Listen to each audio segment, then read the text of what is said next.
আসসালামু আলাইকুম ওয়া রাহমাতুল্লাহ। কি অবস্থা সবার, কেমন আছেন? আশা করি সবাই ভালো আছেন। আমিও আলহামদুলিল্লাহ অনেক ভালো আছি। তো একটি বিষয় শেয়ার করার জন্য আমি আসলে এসেছি। তো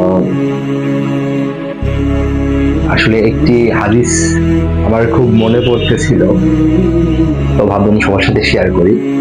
আসলে অনেকদিন ধরে খুঁজতেছিলাম, ছোটবেলায় শুনেছিলাম হাদিসটি। তো আহ, আমার এক হুজুর ছিলেন যিনি জুমার খুতবা সবসময় সে হাদিসটি পড়তেন।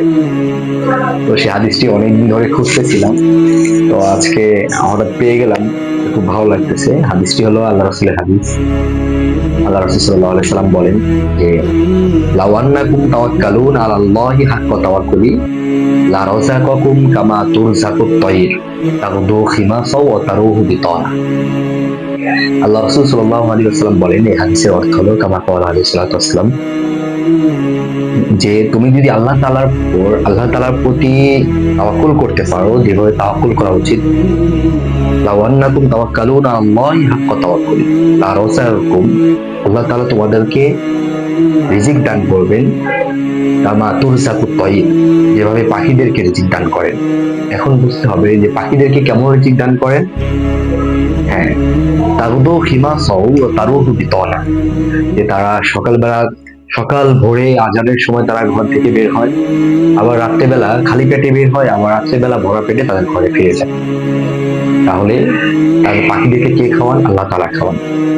তো আমরা যদি আল্লাহ তাআলার প্রতি ওইভাবে তাওয়াক্কুল করতে পারি যেভাবে তাওয়াক্কুল করা উচিত, তো সে আল্লাহ তাআলা আমাদেরকেও সে পাখির মতো রিজিক দান করবেন। আমরা হলো মানুষ, হলো পুরো সৃষ্টির মধ্যে, দুনিয়াতে যত সৃষ্টি আছে সব সৃষ্টির মধ্যে মানুষ হলো সবচেয়ে উত্তম, আশরাফুল মাখলুকাত। এটা আমরা সবাই বিশেষ করে সবাই জানি। তো ঘর থেকে যদি আল্লাহ তাআলা খাওয়াতে পারেন, খাওয়ান। রাস্তার কুকুরকে যদি খাওয়াতে পারেন, সমুদ্রের হাজার লাখো রকমের মাছকে যদি আল্লাহ তাআলা, জীবজন্তুকে যদি খাওয়াতে পারেন, আল্লাহ তাআলা তো আমাদেরকেও খাওয়াবেন। শুধু খাওয়াবেন না, এমনকি উত্তম রিজিক দান করবেন। কারণ আমরা হলো আশরাফুল মাখলুকাত, উত্তম সৃষ্টি, সুন্দর সৃষ্টি, আল্লাহ তাআলার সবচেয়ে প্রিয় মানুষ আমরা, প্রিয় সৃষ্টি আমরা আল্লাহ তাআলার। আল্লাহ তাআলা আমাদেরকে উত্তম রিজিক দান করবেন। তো আমাদেরকে আল্লাহ তাআলার উপর তাওয়াক্কুল করতে হবে। একটা হাদিসের মধ্যে আছে, আমরা সবাই জানি, হাদিসের মধ্যে আছে যে আনা ইনদা আবদি জান্নিবি, আমরা যেভাবে আল্লাহর উপর যেমন ধারণা করব, আল্লাহ তাআলা আমাদের সাথে তেমনই করবেন। তো আল্লাহ তাআলার উপর বিশ্বাস, আল্লাহকে এক বলে বিশ্বাস করা, এক বলে মানা, আমরা যদি ওইভাবে চলতে পারি, মেনে চলতে পারি, আল্লাহ তাআলা আমাদেরকে অনেক অনেক নিয়ামত দান করবে। যত নিয়ামত দান করছেন তার মধ্যে আরো বরকত দান করবেন, বারাকাত দান করবেন।